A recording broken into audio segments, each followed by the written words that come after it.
Saffat suresi. Saffat suresi Mekke'den sürelerden bolup, ol 180 ayetden ibaretdir.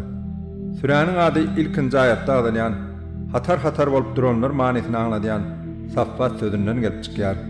Bu sürenin başka 3 ayetinde hatar bolup duran periştelere, bulutları aylayan güýje, Allah'ını zikredýän dile kasam edilip, Allah'ın yekatak hudaydygy suud edilýär.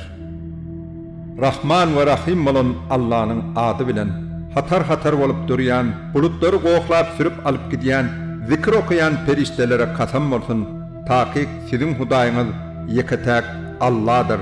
Ol asmanlaryň, yerin we ikisiniň arasyndakylaryň perwerdigaridir.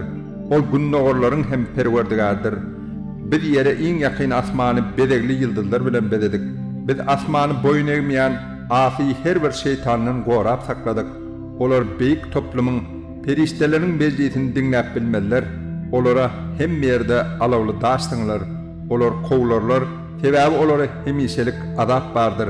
Ýöne perişteleriň gurrunlaryndan bir söze alyp gaçmak başaran şeytan tapylsa, onuň ýerinden böksüp geçýän otly ışık ýyldız kovup ýeter we helak eder. Ey Muhammed, inni olara sonra hani olary öýlerini yaratmak has kynmy ýa-da biziň yaradanlarymyzy yaratmak has kynmy?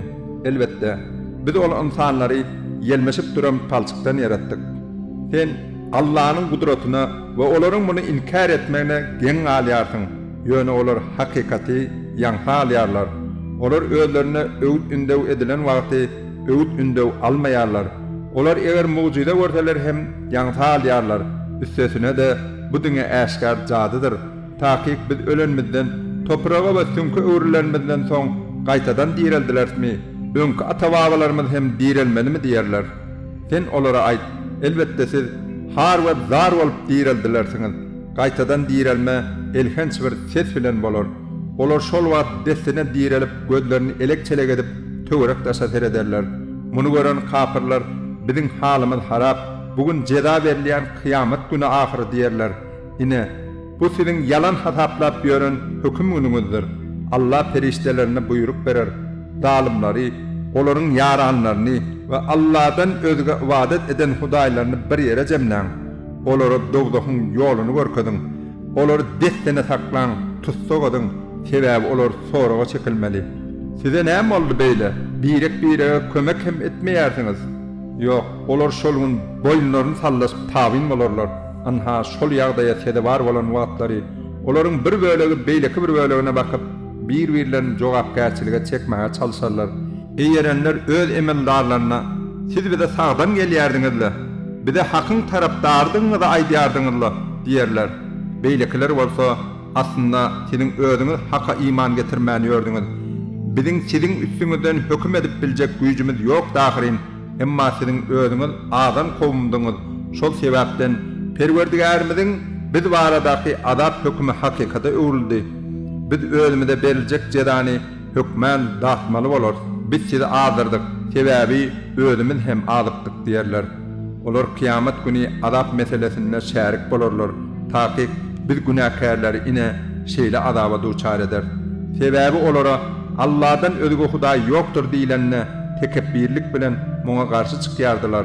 Olar biz däli şahir üçin öz hudaýlarymyzy näme diýip taşlaly diýerdiler. Ýok, gaýtam ol hakykaty getirdi we öňkü peýgamberleri hem tasdik etdi. Taky siz ýowuz adaby hökmän dadarsyňyz. Siz diňe eden işleriňiz sebäpli cezalandyrlarsyňyz. Bu adapdan diňe Allah'ın ihlasly, Allah şerik goşmadyk bendeleri halas bolup bilerler. Ol ihlasly bendeler üçin ırskal dürli irimişler bardyr. Olara hödür kerem ediler. Olar nagmatlardan dolu cennetlerde fekileriň üstünde bir-birlerine seredip oturarlar. Olara akar çeşmeden doldurulan bulgurlar hödür ediler. Ol ap-ak dupdurudur, içenlere lezzet verer. Ol içkilerde terhoş edýän zat hem akıldan adaşdyrýan zat hem ýokdur. Olaryň ýanlarynda nazarlary başgalara aýlamaýan iri owadan gözlüler, hüýrüler bardyr. Olar ýaşyryp goýulan gün görmedik ýumurtka ýaly päkidedir, akdyr. Ine şonu olar birege bakyp, dünýädäki ýagdaýlaryny soraşalar. Olaryň içinden biri, "Meniň bir dostum bardy" diýdi. Ol, sen hem gaýtadan diýrelmäge iman getirenlerdenmi? Biz ölüp toprağa we sünkü öwürlenmezde gaýtadan diýreldilip, cezalandyrylyp, temmimiz berilermi diýerdi. Ol adam dünýä ýaşaýşynda geçip giden ýan hadisany gurrun berip bolandan soň şol ýerdäkilere ýüzlenip, siz hakykatda näme bolandygyny bilýärsiňizmi diýdi. Ol seredip durşuny dostunyň dowdagyň ortasyndadygyny gördi. Ol azap çekýän dostuny kasam bolsun, sen yalan dünýäde hakka garşy aýdýan sözleriň bilen meni hem tas helak edipdiň. Egerde Perwerdigarymyň nygmaty bolmadyk bolsa, şu wagt men hem dowdaga eltiljekleriň biri bolardym diýdi. Bizinni cennette ölmeli dälmeýsem, ilkinji ölümden başga ölüm bolmaz, bize azap hem edilmez. Ine bu iň uly üstünlükdir. Amal edýänler ine şeýle zat hak üçin amal etsinler. Düşlemek, ornaşmak üçin bu nygmatlar has haýyrlymy ýa-da zakkun agacy. Takyk biz şol zakkun agacyny zalimler üçin sine gydyp goýduk. Çünki ol dowdagyň düýbünde ötüp ýetişýän agaçdyr. Agacyň miweleri bolsa şeytanlaryň kelleleri ýalydyr. Dowdakdakylar şolardan ýerler, hem de garynlary şol miwelerden doldurlar. Soňra zakkun miwesiniň üstüne olar üçin gaýnak suw garlan içki bardyr. Ýygynyň bolsa olar ýene de dowda hodyna gaýtarylyp eltiler. Olar ata-babalaryny ters ýolda kalar gördüler. Olar hem ata-babalarynyň ýylaryna düşüp ters ýolda ýugurdylar. Kasam bolsun, olardan öňkü milletlerinde köpsi ters ýolda boldular. Takyk biz olar hem duýdurjylary, peýgamberleri iýeripdik. Özlerine duýduruş berilenleriň ahyrlarynyň nähilli bolandygyna seredip gör. Diňe Allah'ın ihlasly bendeleri halas boldular. Kasam bolsun, Nuh bize ýalbaryp ýüzlerini, biz doga dilegleri nähilli gowy kabul edýäris. Nuh'un ödüni we maşgalasyny iň uly gamdan halas etdik. Biz onuň Nuh'un dürýadyny tek kıyamata çelini dowamatly etdik. Soň dören nesilleriň arasynda ondan ýagşy at galdyrdyk. Ähli älemlerde Nuh'a salam bolsun. Biz şeýdip ýagşylary sogap bilen tiýlarlar. Takyk ol biziň iman getiren bendelerimizden bolupdy. Soň beýleki iman getirmedikleri bolsa suwda gark etdik. Takyk Ibrahim hem Nuh'un nesillerindendi. Sebäbi ol hem Perwerdigaryna pek ýürek bilen gelipdi. Bir wagt Ibrahim atasyna we kowmuna ýölenip, siz näme ibadat edýärsiňiz? Allah'dan özgü toplama hudaýlara ibadat etmek istəyärsiniňizmi? Beýle bolsa, älemleriň Perwerdigary barada näme pikir edýärsiňiz diýipdi. Ondan soň Ibrahim ýyldızlara göz aýlady. Ibrahim ýyldızlara seredip palatýan nadan kowm bilen olaryň boş ýerek toplama zatlaryndan dolup bayramçylyklaryna gatnaşmajak bolup, men hassa bolupdyryn diýdi. Olar destine ýyllaryny öwrülip gitdiler. Ibrahim bukulup olaryň hudaýlarynyň butlaryň ýanyna bardy. Ol ýerdäki naharlary görende, siz iýmeýärsiňizmi näme? Näme üçin gürlemýärsiňiz diýdi. Şondan soň ýanlaryna baryp, sagal bilen urup butlary döwüp başlady. Butparadlar Ibrahimyň ýanyna ylgaşyp geldiler. Ibrahim olary, ýonyp ýatan zatlaryňyza ibadat edýärsiňizmi? Sizi we siziň edýän zatlaryňyzy Allah yaratdy ahyrin diýdi. Olar Ibrahimy ýakar ýaly bir bina gurun, destine onu oda taşlaň diýdiler. Şeýdip olar Ibrahim'a hile etjek boldular. Emma biz olary delil etdik. Otdan halas bolan Ibrahim, men Perwerdigaryma tarap gidýärin. Onuň özi maňa dogry ýol görkezler. Ey Perwerdigarym, maňa saliklaryň hatarynda bolup biljek perzent miýesser et diýdi. Şonda biz Ibrahim'a akylly, ýumşak häsiýetli Ismail berjekdigimizi boşladyk. Ismail kakasy Ibrahimyň ýanyna ylgap, işe ýarap biljek ýaşa gelenne kakasy, ey oglum, takyk düşümde seni gurban edýändigimi görýärin, pikirlenip gör, sen näme diýýärsiň diýdi. Onda ogly atasyna, ey atam, sana näme tapşyrylan bolsa şonu hem et. Allah halasa sen meniň sabırly kişilerden boljakdymy görersiň diýdi. Olaryň ikisi hem hakyň emrine boyun bolup, onuň Ismail'in maňlaýyny ýere goýanyna, biz, ey Ibrahim, sen düşüňdäki emri berja etdiň. Bir ýaşylar şeýdip tiýlarlar, takyk bu görnüp duran sinagdyr diýip billendik. Biz onuň oglunyň deregine ulakan gurbanlyk berdik.